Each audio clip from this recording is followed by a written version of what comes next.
اللہ کے مرضی کے بغیر ایک پتا بھی نہیں ہل سکتا, تو آپ کے پیچھے جو ہے کافی سارے پتے ہل رہے ہیں, تو یہ اس کو آپ کیسے سمجھتے ہیں, مطلب what are we suppose to understand from دس؟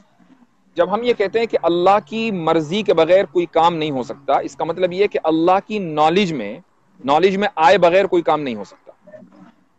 ٹھیک ہے, اوکے. تو کسی بھی پتے کا ہلنا, میرا آپ سے بات کرنا, یا دن کا آنا, رات کا آنا, اس دن اور رات میں کسی واقعے کا ہو جانا, یہ سب چیزیں اللہ کی نالج میں آلریڈی ہیں.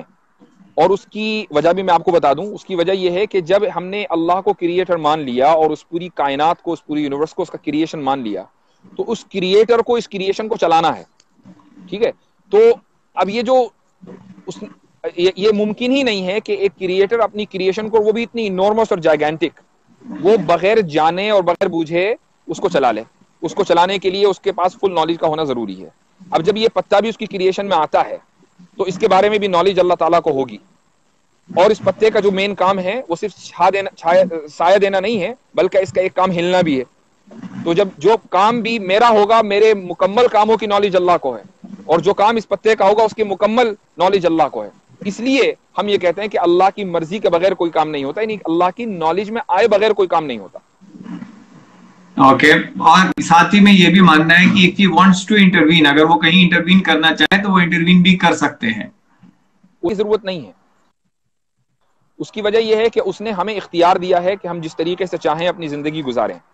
وہ انٹروین کرے گا ہماری لائف میں, ہمارے مرنے کے بعد وہ ڈیسائیڈ کرے گا کہ بھئی ایک آدمی کو جنت میں جانا ہے کہ ایک آدمی کو جہنم میں جانا ہے. وہ ہم جس وقت زندہ ہیں اس دنیا میں, ہم اس وقت ایگزام ہال میں بیٹھے ہوئے ہیں, جب ہم اپنا ٹیسٹ پیپر کر رہے ہوتے ہیں تو ہمارا جو ایگزامینر ہے وہ انٹروین نہیں کرتا کہ نہیں یہ لکھو یا نہیں لکھو, بلکہ ہم مکمل ایگزام کرنے کے بعد اپنا پیپر سبمٹ کرتے ہیں. اس کے بعد پھر ریزلٹ کا ویٹ کرتے ہیں. ہماری جو لائف ہے, آپ کی جو لائف ہے, یہ ایک ایگزام ہال میں ہے.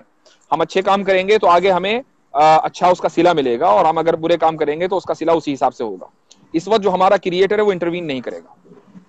تو اس لیے یعنی یہ جو لفظ میں نے آپ کو بولا, آپ نے جو بولا ہے میں اس کو کریکٹ کر رہا ہوں کہ ہاں ہم جو کام کریں گے وہ اس کی نالج میں ہوگا. ایگزامینر کی نالج میں ہے کہ ہم اس وقت ایگزام لے رہے ہیں.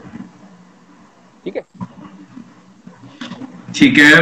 بٹ اگر وہ چاہے تو he can, if he wanted, if he wants, he can definitely intervene. Of course. جب اس نے, ہم موجود نہیں تھے, ہمیں موجود کر دیا, تو اگر ہم موجود ہیں تو ہمیں ہماری لائف میں انٹرفیئر بہت آسانی کے ساتھ کر سکتا ہے, انٹروین کر سکتا ہے.